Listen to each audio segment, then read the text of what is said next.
ఉద్యమం రాదంటున్నాను. దీనివల్ల ఆగిపోతుంది అంటున్నాను.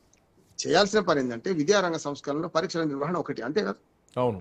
దానికంటే పెద్ద ఎజెండా తీసుకోకపోతే ఈ సిజేపీ ఉద్యమం కానీ లేకపోతే ఈ నిహార్ దీక్షలు కానీ ఎక్కడో పులి స్టాప్ పడతాయి అంటున్నాను. అప్పుడు ప్రభుత్వమే అంతిమంగా గెలుస్తుంది అంటున్నాను. ప్రభుత్వం ఇది పట్టించుకోకపోవడము, ఇగ్నోర్ చేయడం దుర్మార్గమైంది. ఈ పని ఎప్పుడో చేయాల్సి ఉండే, నిన్న లాఠీ చార్జ్ బట్ ఇక్కడ సార్ ఉండే. ఒక వ్యక్తి వర్సెస్ ఒక శక్తి లాగా పరిస్థితి మారిపోయింది. శక్తి అంటే యువతరం శక్తి, వ్యక్తి అంటే ఒక బలమైనటువంటి వ్యక్తి. ధర్మేంద్ర ప్రధాన్, దేవేంద్ర ప్రధాన్ కొడుకు, వాజ్పేయి కేబినెట్లో మంత్రిగా ఉన్నటువంటి వ్యక్తి. సో ఆయన ఇటు సంఘ్లో బలమైనటువంటి వ్యక్తి, సంస్థాన్లో బలమైనటువంటి వ్యక్తి, ప్రభుత్వంలో బలమైనటువంటి వ్యక్తి. సో మొట్టమొదటిసారి మోడీ ప్రభుత్వంలో మొట్టమొదటిసారి నుంచి కూడా కేబినెట్ మంత్రిగా ఉన్నటువంటి వ్యక్తి. అంతటి బలమైనటువంటి వ్యక్తిని ఈ శక్తి కదిలించగలదా? ఏమంటే వ్యక్తులు ముఖ్యం కాదు శ్రీకాంత్. ఏమంటే ఈ వ్యక్తుల గురించి మాట్లాడితే ఏమైందంటే ఈ ప్రతిపక్షాలు చేసిన పని కూడా అదే కదా. అందుకని ఏమవుతుందంటే ఒకవేళ అడుచుపెడితే 4 ఏళ్ళు ఇట్లుంటాయని తెలుసు. గురువింద గింజ సామెత వీళ్ళందరికీ వర్తిస్తాయి. కానీ ప్రతిపక్షాలు అంత ఉధృతంగా పోకపోవడానికి కారణం అదే అంటున్నాను నేను.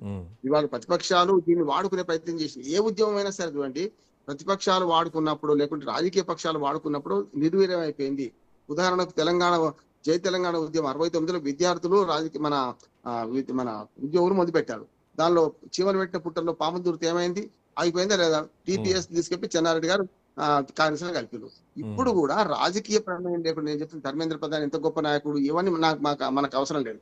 ఆయన ఎంత గొప్ప నాయకుడు. ఆయన తనయ చెడుగా అయిన తల్లి తప్పు, తనయుడు చెడుగా అయిన తండ్రి తప్పు, శిష్యుడు చెడుగా అయిన గురువు తప్పు. ఈ ప్రభుత్వంలో ఉన్న ఒక మంత్రిగా కేబినెట్ మొత్తం బాధ్యత వహించాలి, ప్రధానమంత్రితో సహా. ఈయన టార్గెట్ చేస్తుంది. నేనేమంటున్నా అంటే ఆయన రాజీనామా చేస్తే చేయకపోతే సమస్య పరిష్కారం అవుతుందా నేను అంటున్నాను. సమస్య ముఖ్యమా, ఆయన రాజీనామా చేయడం ముఖ్యమా కదా? ఇది ఆలోచించకపోతే ఈ జిలేబీక చెక్కలో మనం కూడా ఇరుక్కపోతాం. ఇవాళ ప్రతిపక్షాలను ఏం చేస్తున్నాయంటే ఈ ఉద్యమాన్ని హైజాక్ చేసే ప్రయత్నం చేస్తున్నారు. ఆవేదన అది. ఉద్యమం మంచిది, ఉద్యమం కరెక్ట్ దానిలో నడవాలంటే ఈ ప్రతిపక్షాలు ఉచ్చులో పడద్దు అంటున్నాడు. ఉదాహరణ చెప్తాను. నిన్న ఇంత మంచి ఉద్యమం జరుగుతుంది కదా, ఎవడో 370 ఆర్టికల్ గురించి మాట్లాడుతున్నాడు. అక్కడ సంబంధం ఉందా? అక్కడ 370 ఆర్టికల్ వేరేది, దాన్ని వేరే మాట్లాడాలి. అంటే ఏమన్నట్టు మెల్లమెల్లగా ఈ ఉద్యమం ప్రతిపక్షాల చేతుల్లోకి పోయి రేపు నిర్వీర్యమయ్యే ప్రమాదం ఉందని హెచ్చరిస్తున్నాను నేను అంటున్నాను. నిజంగా విద్యారంగ సంస్కరణలు, ఆరోగ్య రంగ సంస్కరణలు ఇంకా కొంచెం బ్రాడ్ గా పెద్ద కాన్వెన్స్ తీసుకుంటే ఏం చేయాలి? వీళ్ళు పాలనలో అవినీతి, గుడ్ గవర్నెన్స్ కావాలంటే రాజకీయ అవినీతి, రాజకీయ పార్టీల మన అంతర్గత ప్రజాస్వామ్యం లేకపోవడం, అట్లానే మన ఎన్నికల డబ్బు పెట్టి సారా పెట్టి గెలిచిన పార్టీలను మీరు ఏం చేస్తారు చెప్పండి? యువత కూడా మారొద్దా? యువత కూడా ఈ ఇష్యూ మీద పోతుంది. కానీ ఒక బేసిక్స్ లేకుండా పోతే, నేను చెప్పిన పునాది అంశాలు తీసుకోకపోతే ఉపరితల అంశాలు పట్టుకుంటే ఎప్పుడు ఉపరితల అంశాలు అనేది ఒక దిక్కు ఎటో మొగ్గు చూపుతాయి, ఎక్కడో రాయిపోతాయి అంటున్నారు. ఇప్పుడు వీళ్ళు పట్టుకుంది 2 ఉపరితల అంశాలు. ఒకటి ₹1 కోటి పరిహారం, రెండోది ధర్మేంద్ర ప్రధాన్ రాజీనామా. ధర్మేంద్ర ప్రధాన్ రాజీనామా చేసినా చేయకపోయినా వీళ్ళకి వచ్చే లాభం ఏంటి చెప్పండి? ఏది లాభం అయితే అంటే విద్యారంగ సంస్కరణలో పరీక్షల నిర్వహణ విధానం మారాలి కదా. ఆనాడు లోక్పాల్ బిల్లు అవినీతి మొత్తం పోయిందా? పోకపోవచ్చు. కానీ నేనేమంటున్నానంటే ఇవాళ ఇది మారాలని కోరుకోండి.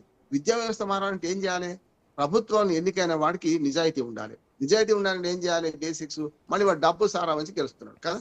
ఇప్పుడు పెట్టుబడి వ్యాపారం అయింది కదా. రాజకీయాల తీరు మీకు తెలిసి చాలా వివాదాలు రావడం జరిగింది. అంటే ఫర్ ఎగ్జాంపుల్ జేఎన్యూకి సంబంధించినటువంటి వివాదం కానీ, లేదంటే ఒక కేంద్ర సహాయ మంత్రికి సంబంధించినటువంటి అజయ్ మిశ్రా సహాయ మంత్రి వాళ్ళ అబ్బాయి రైతులను ఢీకొట్టాడు అన్నటువంటి, వాహనంతో ఢీకొట్టారన్నటువంటి ఆరోపణలు వచ్చి అప్పుడు కూడా రాజీనామా డిమాండ్ రావడం జరిగింది. సో నాకు తెలిసి ఐ థింక్ సో 2018లో విదేశాంగ సహాయ మంత్రిగా ఉన్నప్పటి మీటూ వివాదం, #మీటూ వివాదం, ఎంజే అక్బర్ మినహా అసలు రాజీనామాలు చేసినటువంటి చరిత్రలు ఉన్నాయా ఆరోపణలు ఎదుర్కొని? అంటున్నా మీటూ వివాదం ఏమొచ్చింది? మీటూ అంటే మళ్ళీ మీటూ అనుకున్నా అయిపోయింది. ఎక్కడ పోయిందో తెలియదు కదా, ఆగిపోయింది. అవును. అట్లాగే మీరు రైతుల ఉద్యోగం, అందుకని ఇది ఆగకుండా ఉండాలంటే బేసిక్స్ పట్టుకోండి, కేవలం మీది ఉపరితల అంశాలు పట్టుకోవద్దని వీళ్ళ సలహా ఇస్తున్నాను నేను. ఎందుకంటే ఇప్పుడు మీరు అండి రైతుల ఉద్యమంలో ఏం జరిగింది? ఖలిస్తానీవాదులు ప్రవేశించి